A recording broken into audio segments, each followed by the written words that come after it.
দল নয়, আওয়ামী লীগের কার্যক্রম নিষিদ্ধ করে সরকার মধ্যপন্থায় হাঁটছে এমনটাই মত দিচ্ছে বিশ্লেষকরা। তবে এটি একটি অনিশ্চিত রাজনৈতিক ভবিষ্যৎ তৈরি হলো এমনটাও ভাবছে বিশিষ্টজনেরা। কি ভাবছে জনগণ? বিস্তারিত থাকছে ডেস্ক রিপোর্টে। আওয়ামী লীগের কার্যক্রমের ওপর আরোপিত নিষেধাজ্ঞার ফলে দলটি ঘুরে দাঁড়ানোর কোনো সুযোগ নেই বলে মনে করছে দেশের বিশেষজ্ঞরা। তাদের মতে এটি পুরনো দলের কার্যক্রম নিষিদ্ধ হলো, এতে দীর্ঘমেয়াদী একটি প্রভাব পড়বে, সামাজিক সংকট তৈরি হতে পারে, এই নিষেধাজ্ঞায় রক্তও ঝরতে পারে, আবারও সমঝোতাও হতে পারে। তবে আমাদের একটি অনিশ্চিত রাজনৈতিক ভবিষ্যৎ তৈরি হলো।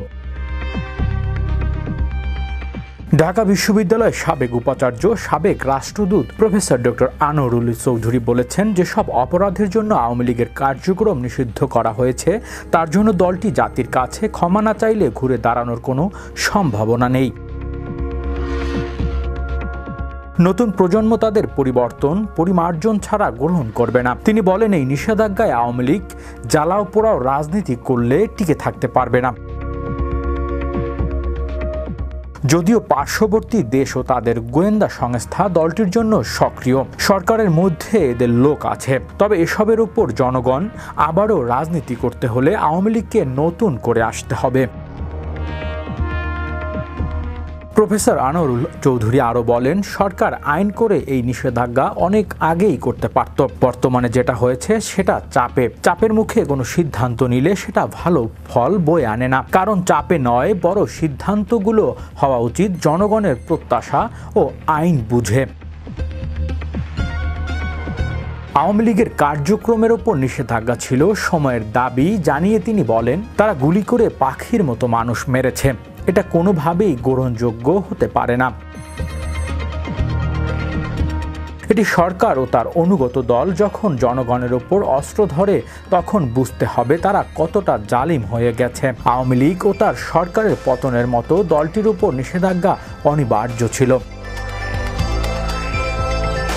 এ বিষয়ে জানতে চাইলে বিশিষ্ট রাজনীতি বিজ্ঞানী প্রফেসর ডক্টর দিলারা চৌধুরী বলেন, অন্তর্বর্তী সরকার একটি রূপরেখা ছিল, ঘোষিত সেই রূপরেখা বিলুপ্ত হয়েছে।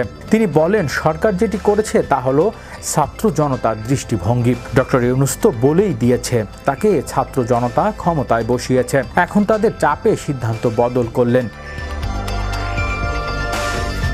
দিলারা আরও বলেন, ছাত্র জনতার দাবি এখানেই সীমাবদ্ধ থাকবে না, এরপর তারা গণপরিষদ গঠন, নতুন সংবিধান প্রণয়ন, সেকেন্ড রিপাবলিক গঠনের দাবি তুলবে, রাজপথে নামবে, কিছু রাজনৈতিক দল সমর্থনও করবে, ফলে আসন্ন নির্বাচনটি ঝুলে গেল।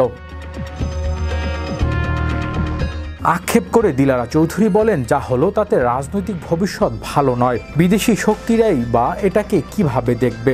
আমি এই নিষেধাজ্ঞায় শঙ্কিত, এতে রক্তপাত হতে পারে, আবার সমঝোতাও হতে পারে। এই সিদ্ধান্তে বিদেশিদের হাতে আছে মন্তব্য করে তিনি বলেন, এখন আমাদের অর্থনৈতিক অবস্থা খারাপ, এখান থেকে উত্তরণের পথ বের করতে হবে, রাজনৈতিক রেষারেষি থেকে বেরিয়ে আসতে হবে।